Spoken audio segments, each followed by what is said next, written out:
எல்லாரும் வீட்டில் எப்படி இருப்பாங்க, வெளியில் எப்படி வருவாங்கன்னு சொன்னால், வீட்டில் வந்து கந்தல் துணியை போட்டுட்டு இருப்பாங்க, வெளியே வரும்போது சுத்தமான ஆடையை அணிஞ்சிருப்பாங்க. நீங்கள் அந்த ஆடையை பார்க்குறீங்க, அந்த வெளிப்படையான பகற்றை பார்க்குறீங்க. என்றென்றும் தூய்மையான ஆடைகளோடு வாழ வேண்டும் சொல்லிட்டு இறைவனுடைய வாக்கு உங்களுடைய உள்ளத்தில் இருக்கின்றது. எந்த நாளும் புது உடைகள் உடுத்த வேண்டும் என்று இருக்கிறது.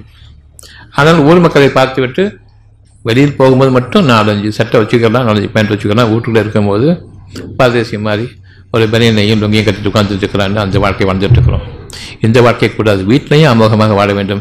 வீடும் சிறப்பான இல்லங்களாக இருக்க வேண்டும்.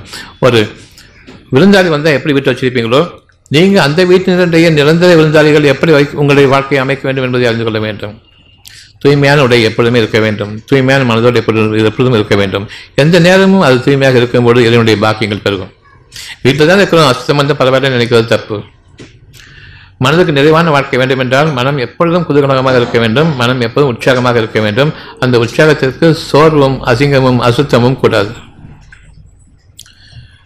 நீங்கள் நம்பிக்கை கொள்ளுங்கள், தூய்மையாளர்களை இறைவன் நேசிக்கின்றான். ஊருக்கு காமிக்கிறதுக்காக ஒரு உடை, வீட்டில் இருக்கும்போது இன்னொரு உடை. உங்களுக்காக அனுமதிக்கப்பட்டுள்ள வாழ்க்கை வீடுகளில் ரோட்டை கிடையாது.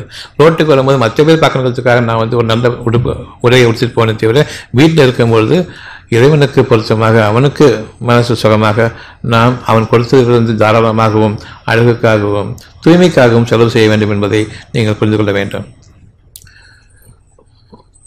ஒரு சின்ன ஒரு வீட்டில் வந்து ஒரு படுதலஞ்ச ஒரு சுவர் இருக்குது, அல்லது வந்து ஒரு பார்வைக்கு நல்லா இல்லை, ஆனால் அது செலவழிக்கிறதுக்கு உள்ள உங்கள்கிட்ட பணம் இருக்குது. அதை செலவழித்து அதை சீராக்கி கொள்ளுங்கள். தூய்மையாக இருப்பதை நேசிக்கின்றோம்.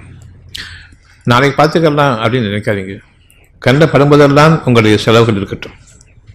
உங்களுக்குன்னு அந்த குறிப்பிட்ட செலவை ஒரு சோதனைக்காக அமைக்கின்றான்.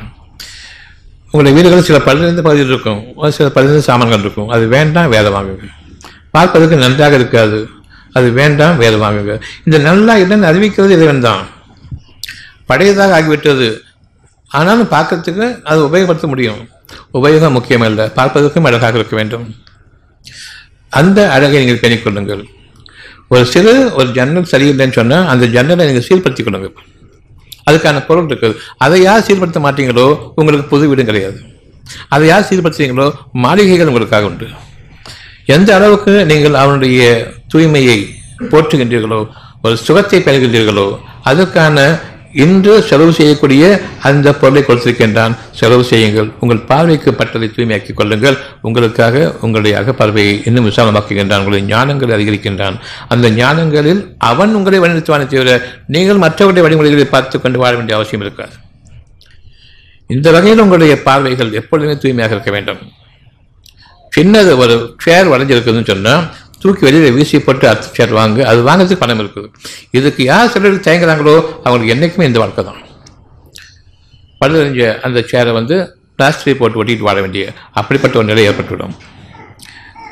உங்கள் வீட்டில் ஒரு 4 பேர் இருக்காங்க, 5 பேர் இருக்காங்க. ஒருத்தர் இது பிடிக்கல நல்லா இருக்குன்னு சொல்லுவாங்க, ஒருத்தர் இது பிடிக்க நல்லா இல்லைன்னு சொல்கிறாங்க. அதுக்காக அதை மாற்றக்கூடிய செலவு செய்யக்கூடிய அந்த ஒரு பொருளாதாரம் உங்களிடம் இருக்குதா என்று பாருங்கள், மாற்றுங்கள். இல்லை என்றால் உங்களுக்கு குற்றமில்லை. எதுக்கு வீண் செலவு நினைக்கிறீங்களோ, உங்கள் மாளிகைகளில் தரக்கூடியவன் இதனை ஒரு தடையாக பார்க்கின்றான்.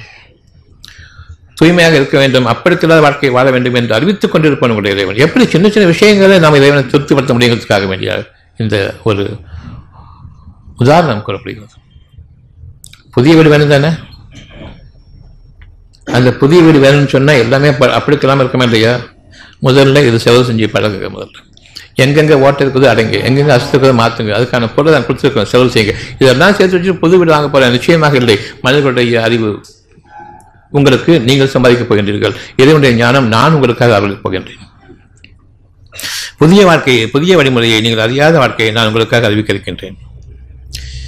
உங்களுடைய பொருள்கள் நீங்கள் சம்பாதித்தது என்றால் செலவு செய்ய மாட்டீர்கள். உங்களுடைய பொருள்களை நான் தான் கொடுத்தேன் என்றால் நிச்சயமாக செலவு செய்வீர்கள்.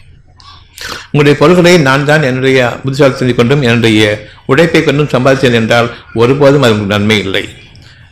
இது இறைவன் கொடுத்தது என்ற அந்த உணர்வு இருக்கும் வரையில் உங்களுடைய இல்லங்கள் தூய்மையாக இருக்க வேண்டும்.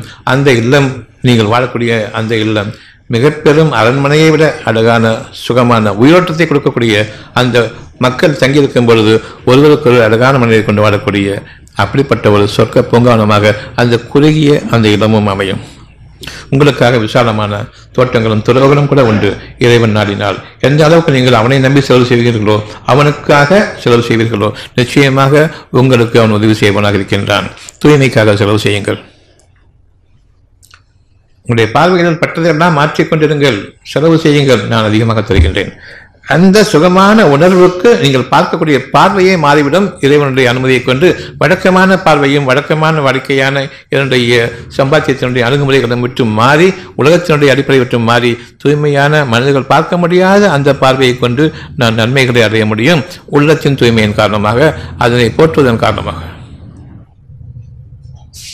கொஞ்சமோ நிறைவோ செலவு செய்யுங்கள். தூய்மைக்காக செலவு செய்யுங்கள், அழகுக்காக செலவு செய்யுங்கள், உங்களுடைய மன நிறைவுக்காக செலவு செய்யுங்கள். நான் உங்களுக்கு கொடுத்திருக்கக்கூடிய எந்த ஒன்றிலும் கஞ்சத்தனத்தை மேற்கொள்ளாதீர்கள். நிச்சயமாக கஞ்சத்தனம் இறைவனிடம் வெறுப்புக்குரியதாக இருக்கின்றது. உங்களுடைய அனைவருடைய உள்ளத்தையும் ஒரே சமுதாயத்தில் சார்ந்த மனிதனுடைய மனித தன்மையை மேற்கொள்ளக்கூடிய உள்ளமாக அமைத்திருக்கின்றேன். என்னுடைய வாக்கு அந்த உள்ளத்திலிருந்து உங்களுடைய மனதிற்கு அறிவிக்கப்படுகின்றது.